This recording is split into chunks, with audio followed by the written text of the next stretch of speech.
Halo cuy, balik lagi sama Mimin di channel Manhwaku.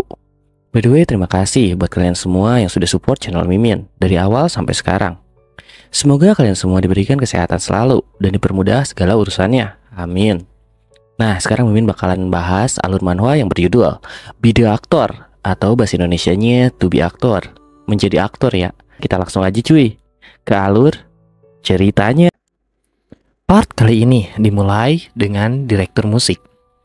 Saudara, bukankah kita punya rekaman Mongran yang direkam di Jeongseong? Sutradara film di sana ingin tracknya lebih dinamis.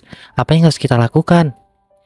Katakan pada mereka untuk tidak mengeluarkan omong kosong sejak sebelum memulai.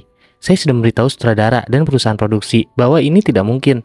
Jika menjadi lebih dinamis, narasinya akan menjadi tidak masuk akal. Jika mereka akan merusak musik saya, mereka seharusnya tidak mempekerjakan saya sejak awal. Kapan saya pernah meminta revisi karena saya tidak menyukai arahannya? Jika mereka tidak menyukainya, suruh mereka untuk membatalkan kontraknya saja. Saudara Choyol adalah seorang sutradara musik yang sangat baik, yang memenangkan penghargaan Grand Bell untuk musik atas karya debutnya. Ia adalah seorang pianis yang mengambil jurusan piano di masa mudanya, tetapi mimpinya digagalkan oleh tendonitis. Penyakit tendonitis adalah peredaran yang terjadi pada tendon, yaitu jaringan yang menghubungkan otot dan tulang. Namun, jika memang ada yang namanya takdir, maka takdir inilah yang jadi takdirnya. Sang pianis yang patah hati itu berubah menjadi direktur musik, yang membuat namanya dikenal di seluruh Asia, direktur musik atau produser musik ya. Oleh karena itu, harga saham produser Choyol harus terus meningkat setiap hari. Sebagai buktinya, ia menerima banyak panggilan dari sutradara film terkenal di seluruh Asia. Dan ada telepon dari Chang Muro, ucap asistennya. Di mana? Kalau itu perusahaan produksi yang terakhir. Bilang saja saya di Cina. Bukan. Amerika Serikat. Dalam perjalanan bisnis. Dengan begitu, mereka tidak akan bisa menyinggungnya. Bekerja dengan mereka sulit karena mereka keras kepala. Kebanyakan dari mereka adalah orang tua yang tidak tahu perbedaan antara suara dan musik. Bukan dari sana, seorang pria bernama sutradara Shin Soyoung yang menghubungi kami sebelumnya. Dia akan memulai pekerjaan berikutnya dan menelepon lagi meminta Anda untuk mengurus musiknya. Siapa aktornya? Pemeran utamanya adalah aktor yang saat ini sedang terkenal di Korea bernama Jang Yong-guk. Siapa? Jang Yong-guk. Karena ia sedang menggarap film lokal di Tiongkok. Ia tidak mengikuti berita dalam negeri, jadi tidak mungkin yang mengenal aktor bernama Jang Yong-guk itu. Terutama karena panggilan sudah mengalir deras seperti banjir. Saudara Choyol memiringkan kepalanya dan hendak berkata, "Baiklah, simpan saja," sebelum dia menyelesaikan ucapannya. Oh, mereka juga mengirim rekaman. Dan katanya itu adalah video audisi pribadi sang aktor. Apa Anda ingin melihatnya?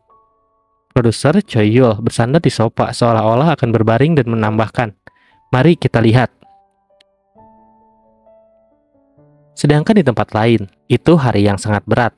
Setelah menyelesaikan latihan tari di Hyung Entertainment, acara tanda tangan penggemar pun diadakan, entah mereka mendengar rumor atau apa. Tidak hanya para trainee, tetapi juga para karyawan ikut turun.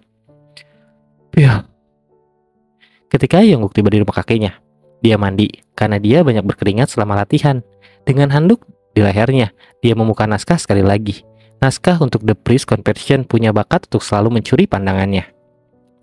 Saudaraku, apa yang terterima bukanlah rasa sakit. Itu adalah hukuman yang disebabkan oleh kehidupan yang penuh kejahatan. Jangan melawan rasa sakit yang tiba-tiba itu. Korban-korbanmu pasti juga menghadapi penderitaan yang begitu tiba-tiba. Dibandingkan dengan mereka, bukankah kau hanya mengikuti jalan yang telah ditentukan? Yongguk melafalkan dialog tersebut dan melakukan aksi solo. Tentu saja akan lebih bagus jika ada yang menanggapi dialog tersebut. Namun, berakting adalah pekerjaan yang sepi.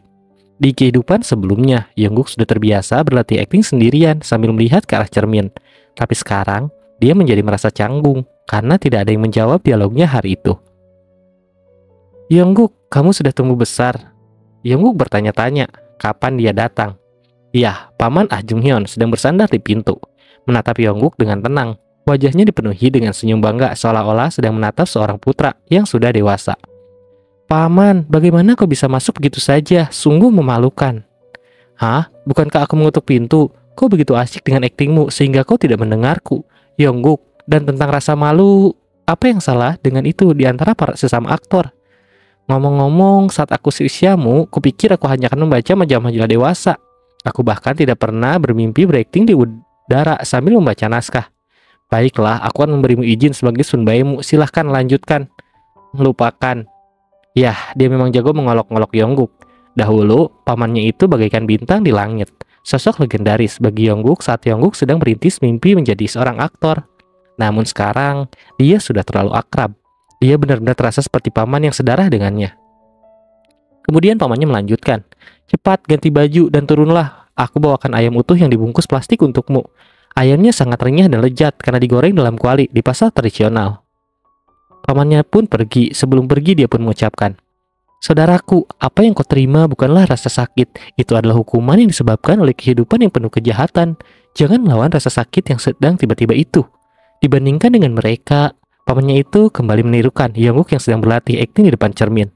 "Paman!" Yongguk mengenakan celananya, lalu keluar dari kamar mandi dengan ekspresi kesal. Pada saat yang sama, di tempat lain. Meneguk. Sutradara Choi-yul mencondongkan tubuh ke depan dengan tenggorokan gemetar.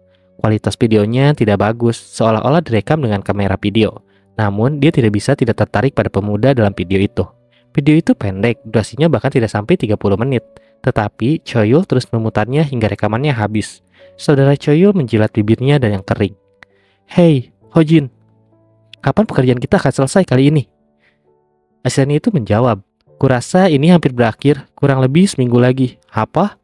Ah, baiklah, karena kita akan segera merakhirinya. Ayo, selesaikan dalam 2 hari saja." Tatapan mata tegas. Produser Choi-yul masih tertuju ke suatu tempat. Suaranya bergetar aneh, bibirnya senang, dan matanya sedikit pucat. Melihat aktor gila, Jang Yongguk, di layar, produser Choi-yul merasakan jantungnya berdebar dengan kencang. 10 tahun pun telah berlalu. Suatu hari, cepet banget ya tim travelnya. Pengakuan sang pendeta aktor Jang, pemimpin redaksi Kwak Min-hwan memandang PDTV terestrial yang duduk di seberangnya. "Apakah Anda bertanya tentang sebuah cerita yang sudah berusia 1 dekade?" "Ya, ada banyak hal yang ingin saya tanyakan kepada Anda, Kepala Kwak, karena mendapatkan wawancara dengan Anda tidaklah mudah. Selain itu, ada banyak bagian yang selaras dengan dokumenter tentang aktor Jang Yongguk yang sedang kami produksi. Dan aku memahami bahwa Anda telah mengamati Tuan Jang dengan sesama sejak debutnya." "Tidak juga, sejak debutnya, aku tidak tahu tentang dia saat dia masih aktor cilik. Dia melejit ketenarannya lewat drama Yacht saat dia berusia 18 tahun. Dan aku kebetulan bertemu dengan aktor Jang saat menghadiri pembacaan naskah saat itu. Kau ingat Yacht kan? Tentu saja, bukankah departemen drama kami yang produksinya? Bahkan ada rumor bahwa drama ini akan dibuat ulang tahun ini berkat penggemar yang bernostalgia dengan drama 10 tahun lalu. Dan juga PD Kim Jin yang bertanggung jawab atas produksi sekarang menjadi kepala departemen drama di jaringan TV Label. Terus, penulis Wang Sun-yong telah menjadi raksasa industri yang tidak dapat dipisahkan dari Korea. Dan tentu saja kita tidak perlu menyebutkan aktor Jang Yongguknya, bukan?" Penulis senior Kwak Min-hwan mengangguk singkat. Kerutan di sekitar matanya menggambarkan kerinduannya akan 10 tahun yang lalu. Saat kamera untuk dokumenter itu berputar, ia menambahkan narasinya. "Ada banyak kekhawatiran tentang penggunaan pendatang baru. Tetapi, Yacht sangat sukses dan menghilangkan kekhawatiran tersebut. Popularitas aktor Jang melambung tinggi. Ia sangat populer bahkan di seberang lautan di Jepang. Tidak berlebihan jika ia disebut sebagai bintang Hallyu pertama Korea. Industri periklanan juga mencoba merekrut aktor Jang dengan menawarkan persyaratan yang sangat besar." Ya, setelah Yacht berakhir, Jang Yongguk dengan cepat naik menjadi bintang utama di dunia penyiaran dan periklanan. Kwak Min-hwan melanjutkannya lagi. Namun, bertentangan dengan ekspresi publik bahwa ia akan terus mengembangkan reputasinya sebagai ikon remaja, aktor Jang memilih film yang diberi rating khusus dewasa untuk proyek berikutnya. Banyak orang khawatir tentang hal ini. Mereka mengatakan itu adalah transformasi citra yang terlalu dramatis. Akibatnya, industri periklanan yang telah menghujaninya dengan panggilan ragu-ragu. Beberapa wartawan bahkan menulis artikel jahat. Mereka mengatakan bahwa bintang remaja yang telah menunggangi gelombang popularitas itu mungkin meninggalkan noda pada karir aktingnya karena harga diri aktingnya. Apakah Anda juga berpikir begitu, Kepala Kwak? Kenapa? Kenapa aku harus melakukannya? Menurutku, seorang aktor harus berakting, jadi kenapa dia harus khawatir dengan pandangan orang lain? Aku menghormati keputusan aktor yang tersebut. Tepat saat itu, juru kamera memberi isyarat bahwa rekaman akan segera habis dan harus mengganti tapenya terlebih dahulu. Selama jeda, PD dengan hati-hati memulai percakapan pribadinya. Tuan Kwak, apakah Anda ingat acara jumpa penggemar pertama aktor Jang?" "Ya, saya mengingatnya dengan sangat baik." Kalau begitu, ini adalah keingintahuan pribadiku. Tapi di masa lalu, bukankah hampir tidak pernah terdengar seorang aktor mengadakan fan meeting? Aku mencoba mencari video fan meeting saat itu, tapi aku tidak dapat menemukannya karena agensi mengatakan mereka tidak memiliki data apapun. Kau sedang aktif saat itu bukan? Dan kau menghadiri fan meeting aktor Jang. Ya, saya melakukannya. Saya mengerti mengapa Sungwon Entertainment tidak memiliki videonya. Hah? Permisi, maksudnya? Myung-hwan mengingat kembali adegan jumpa penggemar 10 tahun lalu dan menjelaskan. Sebenarnya ada keadaan yang menyebabkan hal itu terjadi. Flashback pun dimulai. Banyak sekali kamera yang dipasang di lokasi jumpa penggemar sehingga terasa seperti lokasi syuting film. Semua itu berkat semangat CEO Kim Song-hwan. Itu adalah jumpa penggemar pertama Sungwon Entertainment. Dan pada saat itu tidak umum bagi para aktor untuk mengadakan fans meeting. Jadi dia pikir itu layak untuk direkam. Yongguk seharusnya tidak mempersiapkan bakat pribadinya. Karena banyak sekali penggemar. Tidak hanya dari Korea tetapi dari Jepang juga. Mulutnya sudah menguasainya. Ia tidak perlu mengembangkan diri karena telah mempersiapkan bakat pribadinya bukan? Ia telah mempelajari koreografi selama seminggu. Tetapi tidak mungkin ia dapat memperbaiki kecanggungannya yang setara dengan penyakit yang tidak dapat disembuhkan. Suasana memanas dengan obrolan jenaka sang pembawa acara dari mana kedatangannya rumor tak berdasar bahwa ia menari lebih baik daripada kebanyakan penyanyi menurut Yongguk. Wajah Yongguk tiba-tiba terasa panas dan dia ingin mengatakan berhenti. Akan tetapi saat dia mendengar teriakan penggemar di luar panggung, semuanya menghilang.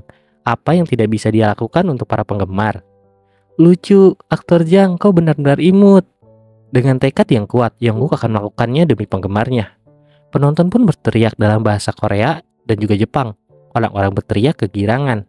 Gerakan tariannya canggung, tetapi ia telah berlatih begitu lama sehingga ia mampu mengikuti irama dengan sempurna.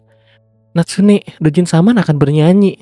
Apa? Bernyanyi? Meskipun dia nggak pandai menari, tapi dia menggemaskan. Jadi aku nggak berharap. Tapi segera setelah itu tatapannya bertemu. Yongguk mengambil mikrofon dan tersenyum kepadanya. Yah, menurutnya tidak masalah lagi apakah dia pandai atau buruk dalam bernyanyi. Seorang aktor hanya perlu berakting dengan baik dan senyumnya saja dapat mencairkan glester beku itu. Kemudian Sojo, sepatu roda, lagu favorit Yongguk dari kehidupan masa lalunya pun berkumandang. Natsume tidak mengerti karena lagu itu berbahasa Korea, tetapi perasaan liriknya mencengkram seluruh tubuhnya.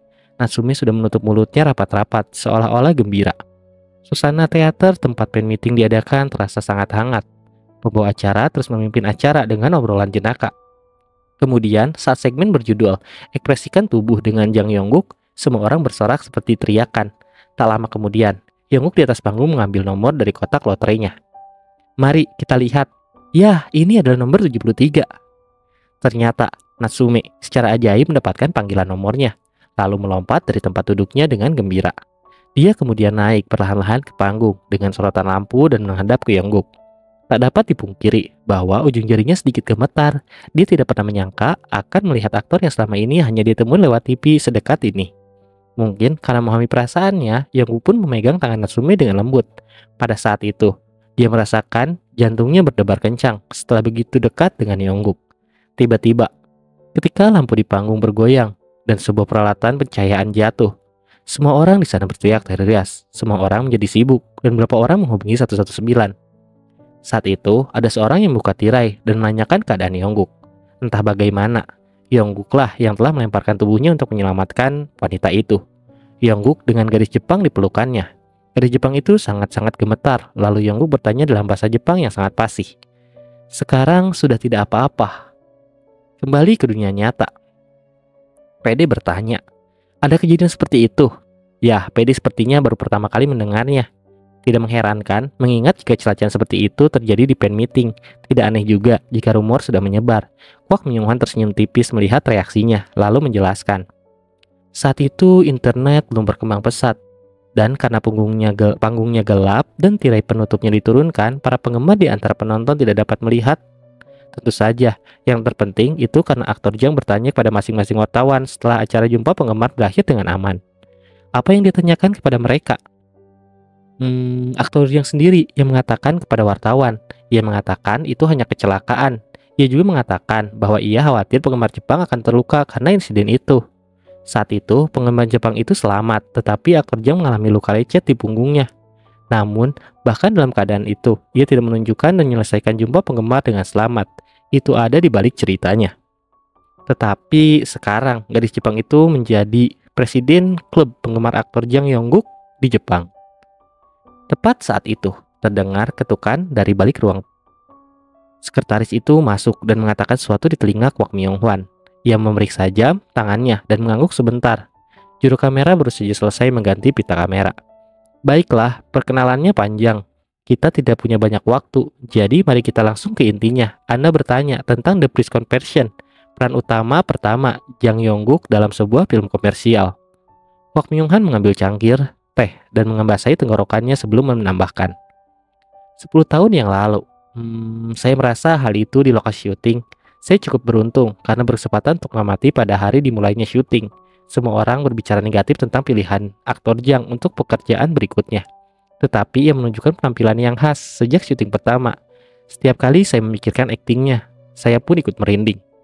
Mata Kwak Myung-hwan yang berkerut mengenang masa lalu. Penampilan mengerikan dari aktor yang ditemuinya di lokasi syuting The Priest Conversion 10 tahun yang lalu. Flashback pun on kembali. Terlihat ada Kwak Myung-hwan yang sedang berdiri sambil melihat kertas di tangannya. Sedangkan orang-orang lain sedang sibuk melakukan persiapan untuk syuting.